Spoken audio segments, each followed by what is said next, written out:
Alors, chers confrères, bonjour. Est-ce que vous pouvez vous présenter?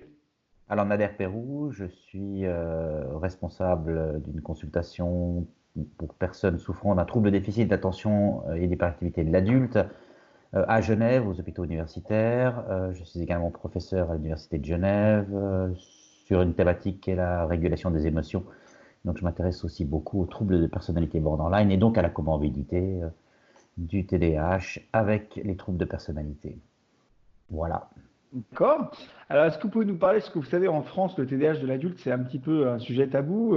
Le remboursement du traitement par méthylphénidate, il s'arrête à 18 ans, hein, comme si le TDAH à l'adulte n'existait plus ou ne devenait plus handicapant. Donc, c'est vrai que quand on entend TDAH adulte en France, c'est un petit peu, voilà, un petit peu étonnant. Alors, évidemment, dans le reste du monde, c'est tout à fait normal. Donc, est-ce que vous pouvez nous expliquer un petit peu, est-ce que vraiment le TDAH adulte, ça existe ou pas? Est-ce que c'est un mythe ou est-ce que ça existe vraiment, le TDAH à l'âge adulte?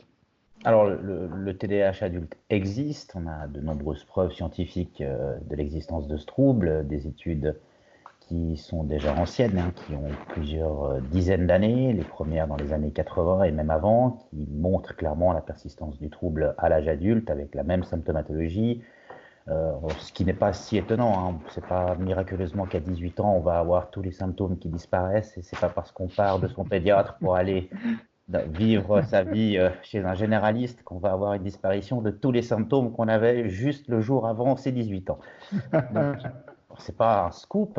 Ensuite, on a des descriptions bien plus anciennes que les années 80 d'une symptomatologie similaire chez l'adulte qui remplissait les critères en fait DSM et la CIM également du TDAH à l'âge adulte. Donc on a suffisamment de preuves, comme à l'instar des autres troubles hein, psychiatriques, que ce soit le trouble bipolaire, la schizophrénie, pour lesquels on ne se pose pas cette question-là. La schizophrénie peut apparaître dans l'adolescence, on ne s'est jamais demandé est-ce qu'elle persistait à l'âge adulte ou pas. Bah oui, TDAH, c'est la même chose. Donc il n'y a pas de, il y a pas de question par rapport à ça. On a aussi des troubles bipolaires qui apparaissent dans l'enfance et qui persistent à l'âge adulte. Là, ça n'impose aucun problème. Donc il y a vraiment un stigma, un mythe quant à cette croyance qu'il ne s'agit que d'un trouble dans l'enfance, ou à la rigueur même qu'il ne s'agit pas d'un trouble et que c'est Ouais. uniquement une manifestation de manifestation comportementale normale soit d'un ado, soit d'un adulte. C'est vraiment non étayé sur la littérature. La littérature scientifique est très claire sur le sujet. C'est un trouble qui existe avec des symptômes extrêmement bien définis qui sont présents. Alors actuellement, on utilise le DSM qui est mis à jour mieux que la CIM. Hein, la DSM-5 nous Oui. autorise à diagnostiquer spécifiquement le TDAH à l'âge adulte avec des critères très bien définis. D'accord. Voilà. Et alors, quand vous recevez quelqu'un qui vient pour une symptomatologie qui peut éventuellement faire penser, alors soit il n'en est pas forcément conscient, soit il en est conscient, soit il a été peut-être adressé parce que quelqu'un a suspecté un TDAH, bref, il arrive à votre consultation un peu spécialisée. Finalement, comment ça se passe concrètement? Alors, bon, la plupart des personnes s'auto-adressent en fait chez nous. D'accord. Donc, souvent parce qu'ils n'ont pas été diagnostiqués enfants, par méconnaissance du trouble quand même, hein, même si en Suisse on a une meilleure reconnaissance et un meilleur diagnostic qu'en France du TDAH, que ce soit dans l'enfance ou à l'âge adulte, ça reste quand même assez méconnu en population générale et on a pas mal de patients qui passent à travers les gouttes enfants et qui viennent adultes. De même, ayant eu un parcours souvent psychiatrique par le passé. Ils sont allés voir des psychiatres, ils ont parlé de leurs problématiques, on leur a donné un antidépresseur, ça ne marchait pas, on a pensé que c'était un trouble bipolaire, on leur a donné des stabilisateurs de l'humeur, ça ne Ouais. marchait pas. Ils sont allés sur Internet, ils lisent Internet, ils disent oh là là, ça c'est moi. Oh, ça c'est moi. J'ai dit ah, ça c'est exactement moi. Et finalement, ils vont taper sur Internet où est-ce que je peux me faire diagnostiquer. Ils arrivent chez nous. Donc ça représente à peu près plus de la moitié de nos patients, 50 à 60% Oui. s'auto-adressent, hein, et le reste sont adressés par des confrères qui ont une connaissance un peu vague ou qui ont été sensibilisés pour le TDAH et qui veulent une confirmation du diagnostic. Lorsque le patient vient chez nous, ben, il passe un entretien, alors tout d'abord par moi ou un de mes collègues psychiatres, pour essayer de mettre en évidence les symptômes, ils sont présents, ils ne sont pas présents, est-ce qu'ils ne sont pas mieux expliqués par une autre pathologie. Donc c'est tout un travail à l'amnestique assez long, hein, qui prend plusieurs heures, parfois en plusieurs séances, avant penser à un TDAH ou non, hein. Mais si on pense à un TDAH, on va faire quelques tests complémentaires. On utilise des tests semi-structurés comme la DIVA par exemple. La diva, bien sûr. Ouais, alors c'est un des tests, hein, il en existe Mm. d'autres, ce- mais qui permettent d'affiner un tout petit peu les questions, de s'assurer de l'existence du trouble. Dans ces entretiens semi-structurés, on fait également des entretiens semi-structurés pour d'autres troubles, pour être sûr qu'on les exclut ou qu'ils n'expliquent pas mieux les symptômes. Et Mhm. ensuite, on aboutit à un diagnostic ou pas de TDAH chez ces personnes-là. Sachant que la plupart des gens qui viennent chez nous, quand ils s'auto-adressent, ils ne se plantent pas en fait. Surtout Ouais, s'ils ont eu un parcours psychiatrique assez oui. chaotique, dans lesquels ils n'ont pas été entendus. Souvent, ils ont évoqué leurs symptômes. J'ai des problèmes à me concentrer, mais je ne suis pas déprimé. Mais si vous êtes déprimé, tenez un antidépresseur, ça ira mieux. Bah, ça ne marche pas. Généralement, quand ils viennent chez nous, qu'ils ont lu sur Internet les symptômes, dans une bonne partie des cas, c'est en effet un TDAH. Les gens ne sont pas cons. D'accord. Non, non, je suis d'accord, je suis vraiment d'accord. Alors, est-ce que, parce que moi, alors, dans mon expérience personnelle, quand les gens viennent me voir, moi, je suis pas du tout un anti-TDAH, je crois que tout le monde le sait Oui, maintenant. ça oui. En tout cas, ceux qui regardent la chaîne le savent. Cependant, moi, c'est quand j'ai des patients qui viennent me voir pour un TDAH, vraiment, très souvent, très souvent, il y a un trouble anxieux associé qui me semble être ancien, qui me semble pas être uniquement secondaire au TDAH. Mhm. Et assez régulièrement, moi, il m'arrive même très régulièrement de prescrire quand même d'abord un antidépresseur pour diminuer la symptomatologie anxieuse. On sait qu'en plus, pour une certaine partie des personnes avec un TDAH, ça peut diminuer un peu l'intensité du TDAH, bien qu'évidemment, ça ne va pas soigner le TDAH, ça c'est évident. Ouais.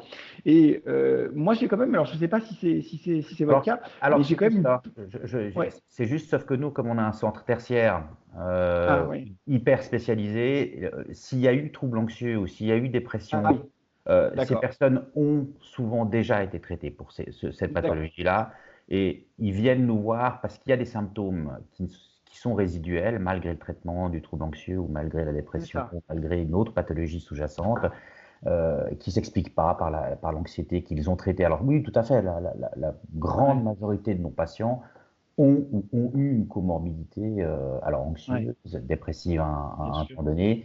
On a pas mal de troubles de personnalité, mais ça c'est aussi en raison de la spécificité de notre centre, hein, qui est un centre aussi pour les troubles de personnalité. Donc on se retrouve souvent avec des comorbidités de troubles de personnalité, la borderline, antisocial ou autre, hein, et Et qu'on ne néglige évidemment pas, hein. d'accord. Et ce qui vous arrive, parce que moi ça m'arrive sur vraiment pour le coup une minorité de patients, est-ce qu'il vous arrive d'avoir des patients avec une authentique symptomatologie de TDAH, avec vraiment des très bonnes raisons de penser qu'il y a un TDAH vraiment entre guillemets biologique, avec vraiment une histoire Mm. classique, des antécédents familiaux tout à fait classiques, qui simplement avec un traitement antidépresseur garde une symptomatologie, mais qui passe en dessous du seuil qui nécessite un traitement. Moi c'est Ouais, peut-être alors 10% de mes patients. en Ouais, effet, ouais, ça m'est déjà arrivé, ouais. De ouais, même que pour un trouble anxieux, hein. C'est-à-dire que quand on avait traité le trouble anxieux, paf, il persiste une symptomatologie de type TDAH, mais ouais, enfin, c'est ça. plus diagnosticable en tant que tel. Donc Ouais. c'est difficile parce qu'en effet, quand on a une comorbidité, ben, la comorbidité vient alimenter les difficultés attentionnelles et vice-versa. Donc et nous, on a vu l'inverse parce dans le centre dans lequel on travaille, on a une consultation pour les troubles anxieux spécialisés à côté où parfois le traitement du TDAH fait disparaître le trouble anxieux. C'est Ouais, extrêmement tout à difficile. fait. Ça va vraiment dans les deux sens, hein. Ouais, C'est intéressant. Et en effet, il ne faut pas avoir une vision monocentrée. Ça, vous l'avez très bien souligné. C'est-à-dire, faut pas, c'est pas parce qu'on est spécialiste du TDAH qu'il faut oublier les autres pathologies. Et à l'inverse, c'est pas parce qu'on est spécialiste d'un trouble anxieux ou autre qu'il faut oublier un TDAH. Et je pense que dans notre profession, on peut pas être mono bien sûr. trouble. Bien sûr. Et est-ce que pour vous, il y a une indication dans le TDAH de l'adulte à un traitement médicamenteux quand le TDAH est constitué qu'il y a une symptomatologie handicapante? Alors, les guidelines, enfin les recommandations internationales préconisent les traitements médicamenteux comme première ligne de traitement chez l'adulte, hein, ce n'est pas le cas chez l'enfant. Tout à fait. Mais chez l'adulte, c'est en effet les premières stratégies, ce qu'il faut essayer parce que ça marche bien, on a quand même 70%, enfin 60 à 70% d'efficacité de la médication, avec relativement peu d'effets secondaires. Parmi les traitements, si on regarde psychiatriques que l'on peut prescrire, c'est si ce n'est pas les traitements ou le traitement avec le moins d'effets secondaires qui Ouais, existe, avec la meilleure ouais, tolérance, pas de dépendance, euh, on n'a pas d'effet cardiovasculaire majeur, hein, sur toutes les études qui ont été faites. Les seuls dangers est l'augmentation de la tension artérielle qui peut être relativement bien contrôlée. Donc il n'y a aucune raison de ne pas partir en first line treatment ou comme traitement de première intention avec un médicament, surtout que les recommandations internationales préconisent la Ouais, médicamenteuse en premier. Après, il y a une plus-value à faire une psychothérapie spécifique en ajout de ouais, la prise médicamenteuse si le traitement médicamenteux n'a pas un impact ou l'impact souhaité, en tout cas, ou s'il y a des symptômes ouais. résiduels qui persistent.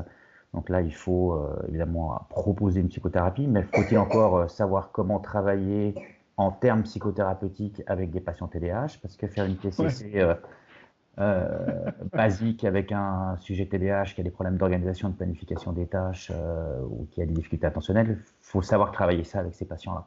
C'est sûr. À la rigueur, il vaut mieux encore qu'ils aient un coach spécialisé pour le Ouais. TDAH que faire une psychothérapie qui ne va pas servir à grand-chose si elle n'est pas dédiée et designée quelque part pour le TDAH. Mais oui, Ouais, donc, tout le à fait. traitement médicamenteux, c'est la première ligne de traitement chez l'adulte. D'accord. Alors, un truc sur lequel on parle souvent avec les collègues, c'est l'impact quand même extrêmement important de la psychoéducation. Et ça, vous l'avez remarqué?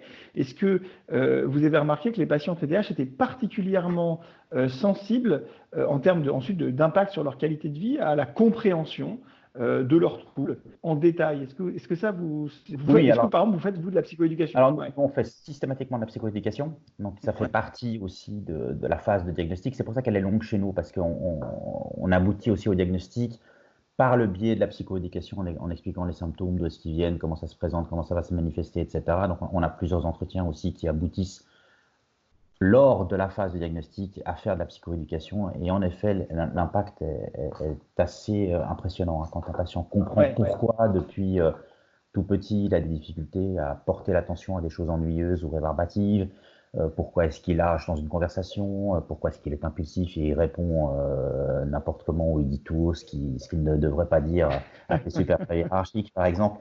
Ça leur permet aussi de s'observer. Moi, ce qu'on a le plus vu, en tout cas, lors de cette phase de psychoéducation, c'est que le patient est plus à même de voir son esprit partir, de voir qu'il va dire quelque chose ou faire quelque Ouais. chose qu'il ne devrait pas faire, et il est capable de réfréner ça.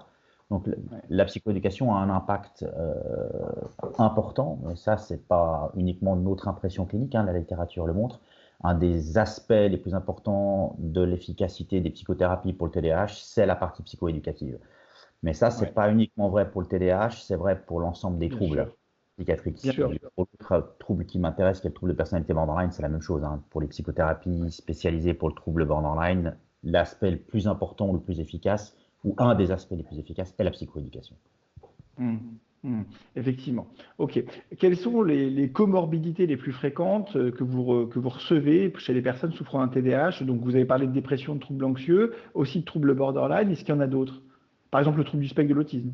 Alors oui, alors alors moi je commence à m'y intéresser, je suis pas très bon. Hein. Ça, malheureusement, il faut que je me tape et parce que je suis aussi mauvais que ceux que je critique par rapport au TDAH quant à diagnostiquer des troubles du spectre autistique qui sont fréquents parce que plus je m'y intéresse, plus je l'observe et plus c'est présent.